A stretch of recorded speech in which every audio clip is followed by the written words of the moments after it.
how to talk to God. How do you talk to God? Have you thought about it?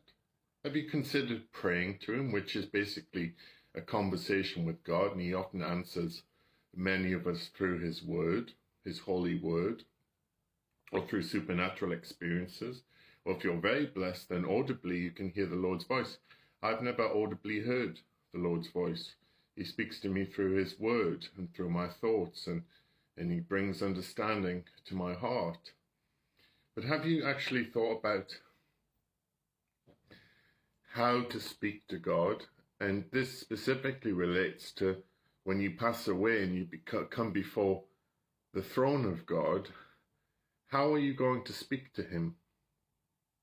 And if you start off, and if you've never thought about it, when you come before a holy, eternal God, you'll probably start off by saying something like, well, I was a good person, Lord. That he's going to get very angry at. He's going to be very vexed if you say that to God, oh, I was a good person. Because his word, which you probably never bothered to read, tells us that there is none good, not one. So you might then start off and say, well, I did good deeds, let me into heaven, Lord. He's going to get very vexed and angry at you for that also. How do I know that? Because in his word, which you probably, again, never bothered to read while you were on the earth, spending your days in vanity, it tells us that our good deeds are filthy rags. You cannot present filthy rags before the throne of God and expect to get into heaven. So now you may ask, well, what can I say to this holy, eternal God who's good all the time, who's righteous and holy and pure eternally? If I can't say I'm a good person and I can't say I've done good deeds, what can I say to this God to get me into heaven? Well, first of all, your motivation to get into heaven is all wrong.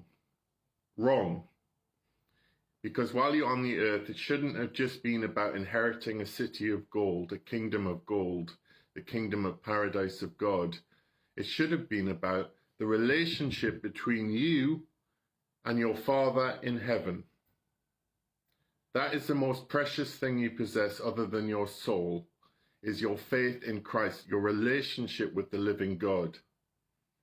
And if you establish that relationship with the living God, and don't spend your days in vanity, but establish that relationship with the living God, who, if you're born again, is inside you, you're his holy temple. If you bother while you're on the earth to establish that relationship with the living God,